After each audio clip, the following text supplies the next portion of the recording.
Assalamualaikum warahmatullahi wabarakatuh. Selamat malam teman-teman semua. Apa kabarnya hari ini? Sudah siap untuk menyimak pelajaran bahasa Indonesia kali ini?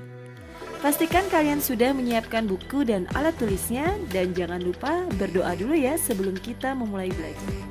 Pada malam hari ini kita akan sama-sama belajar membahas mengenai materi pada modul 12, yaitu teks laporan hasil percobaan.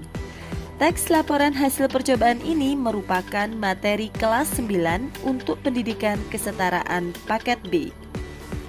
Sebelum membahas materi ini lebih lanjut, Ibu ingin bertanya kepada kalian, pernahkah kalian melakukan suatu percobaan, misalnya mencoba resep masakan, atau melakukan eksperimen sains?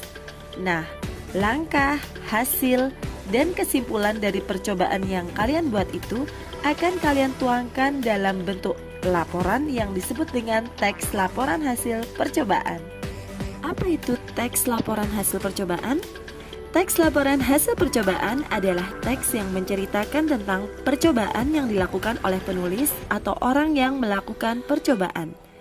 Teks laporan percobaan umumnya digunakan untuk melaporkan hasil percobaan, karya ilmiah, atau laporan praktikum. Teks ini biasanya berisi paparan data secara terperinci dari hasil praktik, pengamatan, dan penelitian.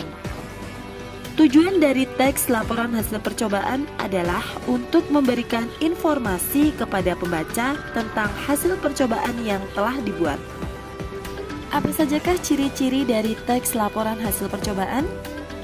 Ciri-ciri dari teks laporan hasil percobaan antara lain: pertama, disusun berdasarkan hasil percobaan, pengamatan, atau penelitian yang disertai dengan pemecahannya.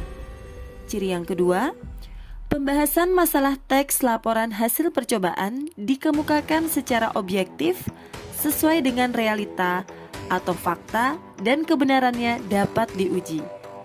Ketiga, disusun berdasarkan struktur isi teks secara runtut dan sistematis. Ciri yang keempat, menggunakan bahasa ilmiah baku, jelas, komunikatif, dan logis. 5. Ditulis dengan data lengkap sebagai pendukung laporan. Ciri yang keenam, dibuat menarik dan interaktif. Dan ciri yang terakhir adalah menuntaskan masalah-masalah yang dimunculkan secara terperinci dan lengkap. Struktur teks laporan hasil percobaan terdiri dari 5 bagian, antara lain, yang pertama adalah pendahuluan. Pendahuluan bertujuan mengantarkan pembaca pada pokok bahasan dalam teks hasil percobaan. Bagian pendahuluan ini terdiri dari 3 unsur, yaitu yang pertama adalah latar belakang masalah. Bagian ini mengemukakan masalah yang diidentifikasi sebagai suatu penyebab yang perlu untuk dicari penyelesaiannya. Unsur yang kedua adalah rumusan masalah. Rumusan masalah menguraikan ruang lingkup masalah supaya penjelasannya tidak terlalu luas. Unsur yang ketiga adalah tujuan percobaan. Tujuan dari penulisan teks hasil percobaan adalah untuk mengungkapkan tujuan yang telah ditetapkan dengan mengacu pada tema yang dipilih dan sesuai dengan rumusan masalah. Bagian dari struktur yang kedua adalah kajian pustaka. Kajian pustaka atau landasan teori merupakan paparan teori-teori yang dipilih. Landasan teori ini harus mempunyai relevansi dengan alternatif penyelesaian masalah yang dipilih dan disusun secara sistematis. Bagian yang ketiga adalah metode percobaan. Metode percobaan adalah langkah dan prosedur yang dilakukan dalam pengumpulan data atau informasi guna memecahkan permasalahan serta menguji hipotesis. Hipotesis ini adalah dugaan atau pernyataan sementara yang diungkapkan dan menjadi jawaban dari sebuah permasalahan.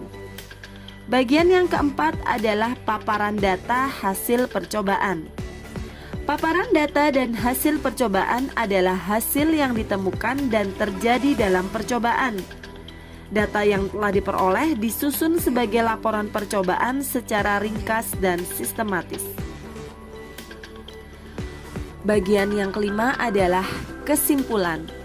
Kesimpulan merupakan intisari dari hasil percobaan dan pembahasan. Kesimpulan yang dibuat harus menjawab rumusan masalah yang diajukan sebelum percobaan dilakukan. Pada slide sebelumnya kita sudah membahas mengenai struktur teks laporan hasil percobaan. Nah, pada struktur tersebut yang bagian terakhir adalah mengenai kesimpulan. Sekarang kita akan membahas mengenai langkah-langkah dalam menyimpulkan informasi yang terdapat pada laporan hasil percobaan. Langkah-langkahnya adalah: pertama, bacalah dengan seksama laporan percobaan yang akan kita simpulkan. Kemudian, catat setiap informasi yang terdapat dalam laporan percobaan tersebut. Setelah itu, berdasarkan informasi tersebut, maka kalian bisa menyimpulkan informasi dan laporan percobaan tersebut. Langkah terakhir adalah pilihlah kosakata baku dan susun dengan gaya kalimat kalian sendiri. Tetap memperhatikan penggunaan kalimat efektif dan kosakata baku ya. Kaidah kebahasaan pada teks laporan hasil percobaan antara lain: pertama, menggunakan sinonim dan antonim. Sudah tahu ya teman-teman apa itu sinonim dan antonim?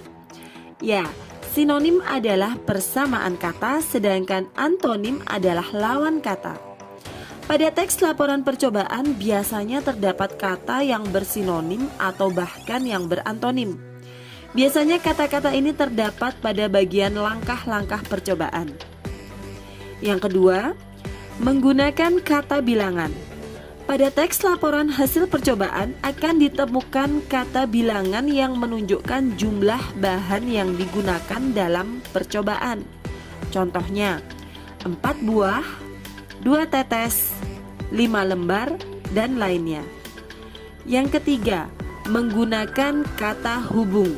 Pada teks laporan percobaan akan ditemukan kata hubung antara lain dan, tetapi, apabila, saat, jika, sehingga, meskipun, dan lain-lain. Kaidah yang terakhir adalah menggunakan kalimat perintah. Pada teks laporan percobaan terdapat kalimat perintah seperti sebaiknya, hindari, campurkan, satukan, aduklah, dan lilitkan.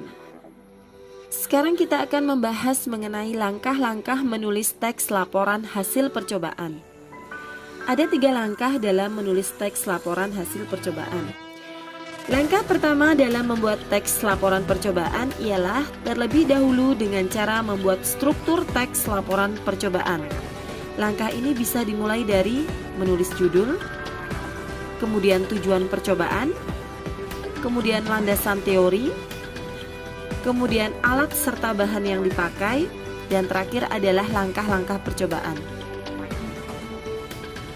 Bagian selanjutnya dari teks laporan hasil percobaan akan ditulis setelah Anda selesai melakukan percobaan. Langkah yang kedua adalah menuliskan hasil percobaan.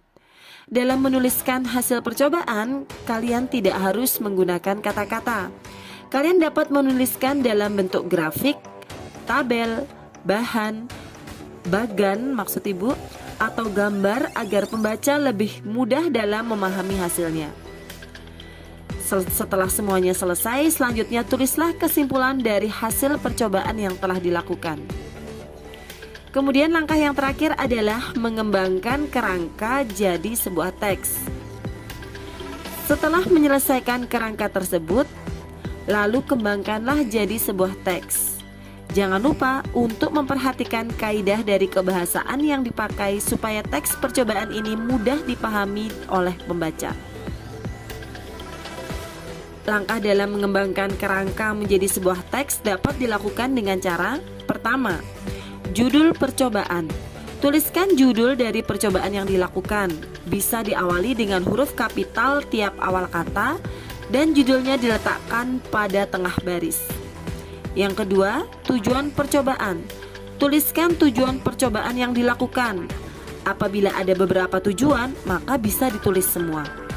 Yang ketiga, kajian teori.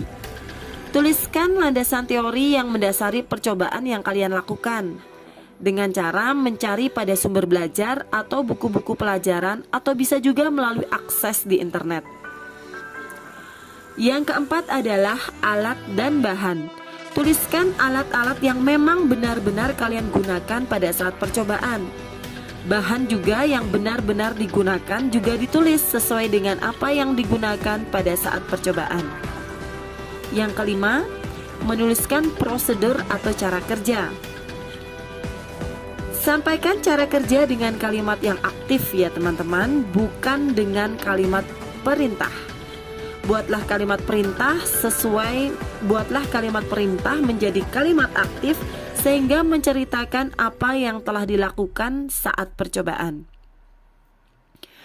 Kemudian yang ketujuh adalah hasil pengamatan. Tuliskan hasil pengamatan kalian sesuai dengan apa yang didapatkan pada saat percobaan. Data dapat ditulis secara deskriptif atau dalam bentuk tabel hasil pengamatan. Lakukan pengamatan sebaik-baiknya saat melakukan percobaan sehingga diperoleh data yang akurat dan reliable. Yang kedelapan adalah analisis data dan pembahasan. Pada saat melakukan analisis data diperlukan pikiran yang kritis dan penerapan teori yang telah ditulis dengan memadukan hasil pengamatan. Yang kesembilan adalah kesimpulan dan saran. Tuliskan kesimpulan dengan ringkas sesuai dengan tujuan percobaan. Kesimpulan merupakan jawaban dari hipotesis yang diajukan. Jadi dalam membuat kesimpulan kalian harus melihat ke tujuannya, karena kesimpulan adalah jawaban dari tujuan percobaan tersebut. Terakhir adalah daftar pustaka. Tuliskan pustaka atau buku yang telah kalian baca sebagai sumber bacaan atau belajar. Penulisan daftar pustaka mengikuti pedoman yang telah diberikan ya, berurut, yaitu nama pengarangnya dahulu, kemudian tahun terbitnya, judul buku, kemudian kota terbit, dan terakhir adalah penerbit. Jika itu diakses dari internet, tuliskan kapan hal tersebut diakses. Berikut Ibu akan memberikan 2 contoh sederhana mengenai teks laporan hasil percobaan. Kalian bisa membacanya perlahan dan dipahami.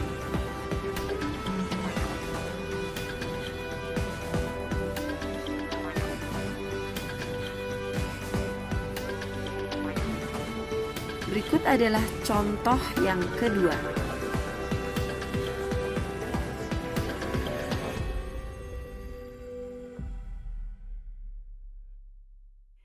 Alhamdulillah, selesai sudah materi modul 12 Bahasa Indonesia mengenai teks laporan hasil percobaan. Semoga apa yang Ibu sampaikan pada malam hari ini bisa bermanfaat dan menambah wawasan keilmuan kalian ya. Ibu juga berharap kalian sudah bisa membuat teks laporan hasil percobaan sendiri di rumah.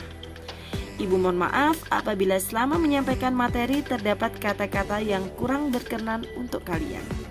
Sekian dan terima kasih. Sampai jumpa pada materi berikutnya. Selamat malam dan wassalamualaikum warahmatullahi wabarakatuh.